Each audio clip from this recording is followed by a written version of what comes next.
So it's been touted as the mother of all deals, the India-EU FTA. It's about promoting free trade. It also comes at a time when we're seeing rising trade protectionism, the issue of tariffs, but it's also coming at a time of great geopolitical churn around the world. So India and Europe, 2 billion people coming together to create such a huge free trade agreement is something that the whole world will sit up and take notice. And who better to talk to about that and a gamut of issues covering India and Europe? I'm now joined by a very, very special guest here on the CNN News 18 network, António Costa. His Excellency is the President of the European Council. Thank you for this interview and welcome to India. Thank you very much. It's a pleasure to be here with you and the CNN and in India. You were the chief guest today at the Republic Day parade. How was it taking all of the colors and sounds and sights of India at the parade today?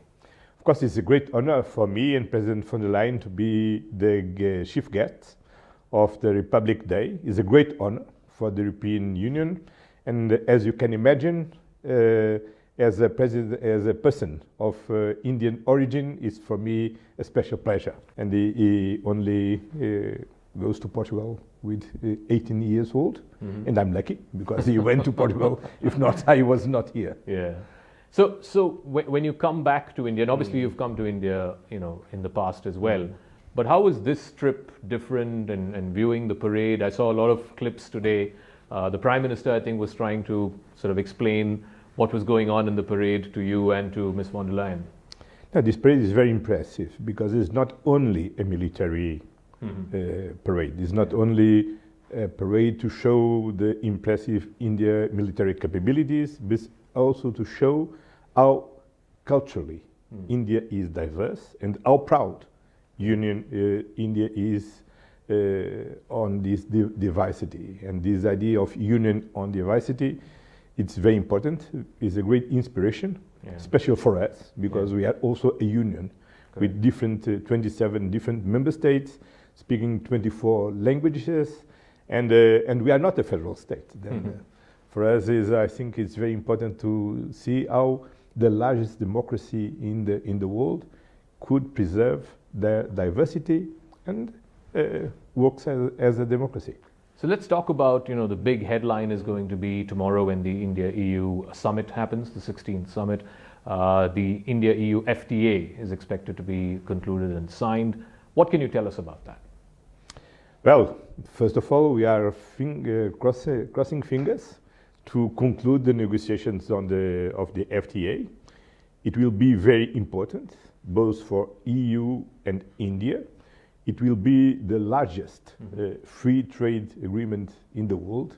2 billion people is the largest trade agreement ever signed by India or the European Union. Then I hope that today we achieve to conclude in the proper way this agreement. On the other side, we have other agreements. One very important on security and defense, and the third one on mobility. These, I think, there are 3 big achievements from this summit. So it comes at a time when there's a lot of trade protectionism, tariffs are being used almost like a weapon. So tomorrow when you sign the agreement, the FTA, what signal does it send to global capitals around the world?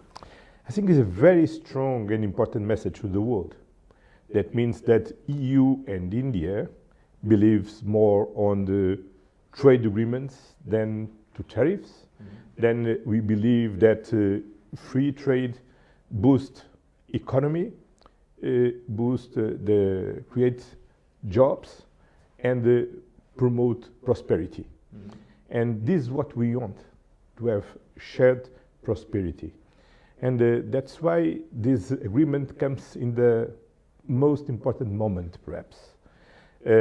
Comes later, but in the right moment, because now more than ever it's important to show how it's important. The European Union is now engaged around the world. We have already 78 trade agreements, and we are increasing our efforts to conclude new trade agreements. Last week, we signed with the Mercosur, a very important trade agreement. Now we are, I hope, concluding the political negotiations tomorrow with India, and we have already signed with Mexico, with Indonesia, and we continue to negotiate with different countries like Thailand, Emirates, United Arabs, then a lot of. But particularly with India, because it's such a huge market, 1 billion people. Again, what is it that you hope the world takes away from this free trade agreement? First, this trade agreement is very important to boost our economies, but it's also a very important geopolitical stabilizer, because now the world is challenging by protectionism, by the rise of tariffs, and then it's important to give to the world this message that these two largest economies, these two largest democracies in the world, we are upholding the rules-based trade order.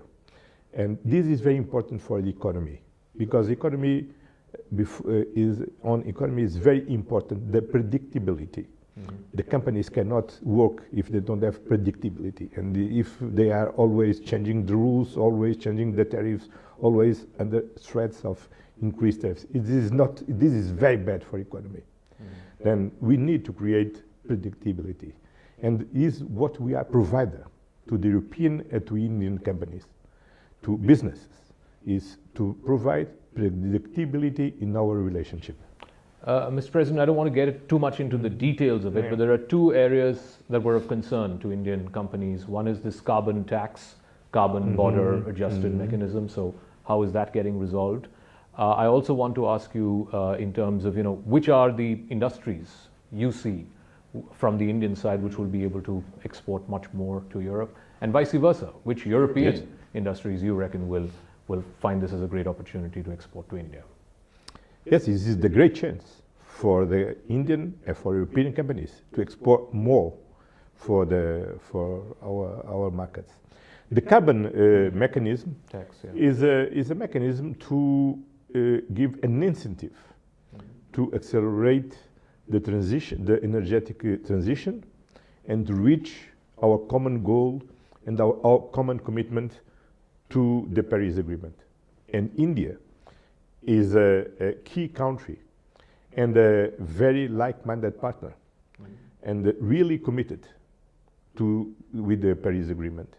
And what we are doing with India is also cooperate on this energy transition. Of course, it's challenging in the country like India, of course, but we are working very well, very close to improve and to develop renewable energies and non-carbon energies sources. And today in the parade, one of the tableaus was precisely about renewable energy. And this is a great sign from India, because look, India is a country, I think, with the fourth reserve on coal. Coal remains a very important source of energy in India. Correct. And even so, India is saying, okay, we have the fourth reserve of coal in the world. We are the largest users of coal in the world, but we are committed with the Paris Agreement to make this transition. It's a great lesson for all the countries in the world, that even to having a very important natural resource are committed to change for the world good, because it's good for the world, it's necessary for the world to stop the climate change. I want to talk about the other agreement you mentioned about the defense partnership. What does the defense partnership and security partnership, which you're hoping to sign with India, mean at a time when we're seeing rising tensions, particularly in the Indo-Pacific? India has concerns about the rules-based order being changed unilaterally by some countries. So what do you hope to achieve with this security and defense partnership? Well, this security and defense agreement is also very important from economic point of view, because this creates the possibility for the Indian companies enter in our safe and industrial defense programs. This is very important for Europe, because as you know, we are making a huge effort to increase our defense capabilities, and then to cooperate with the Indian companies is very important for us. I think it's important in the economies.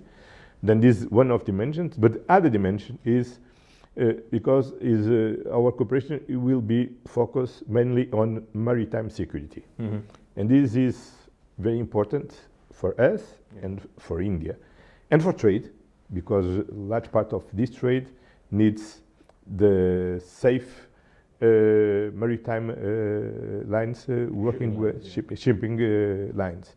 And the reason, and if you, I don't know if you took note, but in the parade today, the European Union was represented by two of our most important missions, the Aspids and the Atalanta. One in the Red Sea, and the other because it's critical for the trade between the Indian Ocean and the Mediterranean. Then, and the other one in the Mediterranean. Then it's to ensure that we have conditions to respect and to assure and to protect the free trade by maritime safe shipping lanes. I also want to talk a little bit about, we talked about rising trade protectionism and tariffs and all that. We're just coming off the Davos World Economic Forum. I'm sure you heard President Trump's speech. He's said that he wants to get Greenland.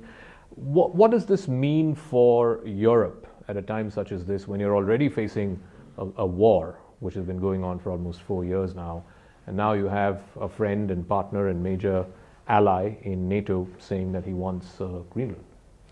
Well, as you know, Europe and the European Union is a stronger supporter of the principles of United Nations Charter. Sovereignty, territorial integrity, the respect of the international recognized borders, and sovereignty. And that's why we are supporting so strongly Ukraine since day one.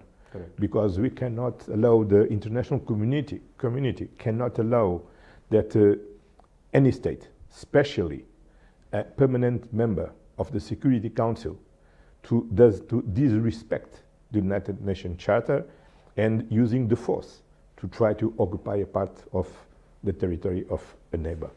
And of course, if we are upholding the United Nations Charter to defend other countries, for main reasons we use and we need to uphold the United Nations Charter to protect our member states.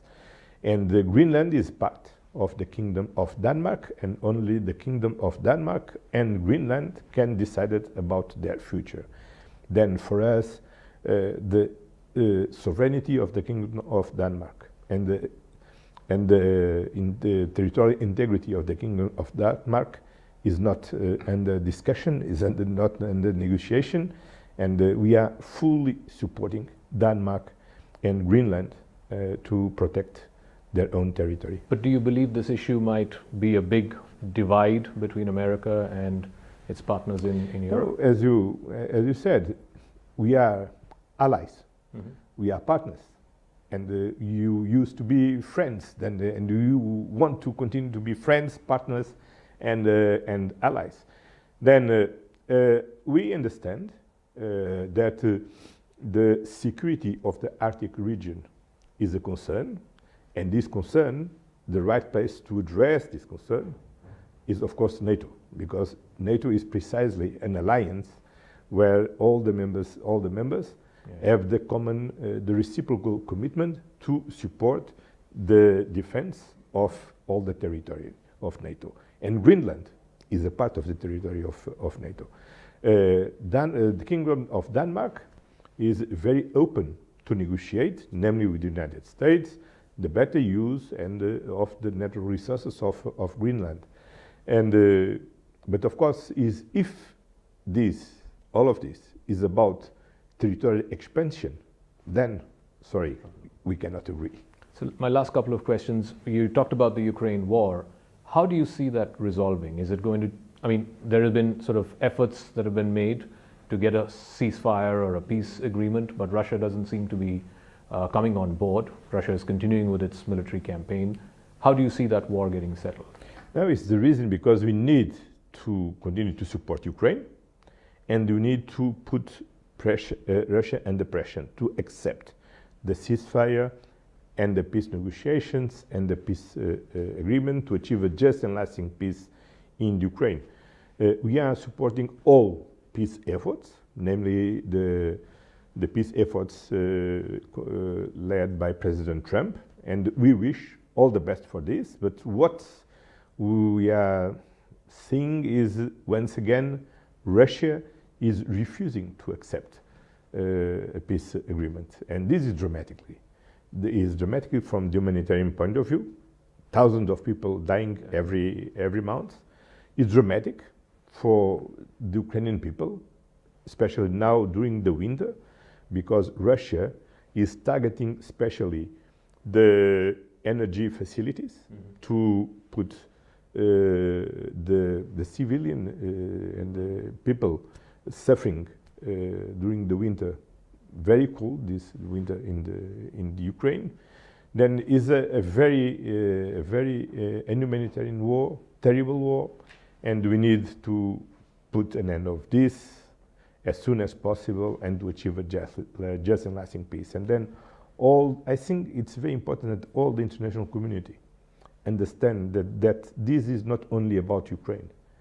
This is about our security as a whole, because sovereignty, territorial integrity, not only applies to Ukraine, applies also to India, applies also to South Africa, apply also to Latin America. Then is something that we need to take care and to protect the United Nations Charter. Okay. Because if you believe that you can give up in Ukraine, we will give up everywhere. I want to get one final question. You were at the parade today. I saw some clips of the Prime Minister explaining things to you. How do you see his leadership, his sort of guiding of India over the last 10 years that he's been Prime Minister, India's place in the world? He'll be signing the FTA. Just a word on the personal connect with Prime Minister Modi. The personal connect is very good. I visited him when I was Prime Minister. I welcomed him in Portugal when in the same period, and his leadership is very impressive. I think next year he become the longest serving as Prime Minister. I think is already the same time that Pandita Nehru, and next year he will become the first one. I think it's very impressive. Okay. Mr. President, thank you very much for joining us on CNN News 18. Okay. Thank you so much.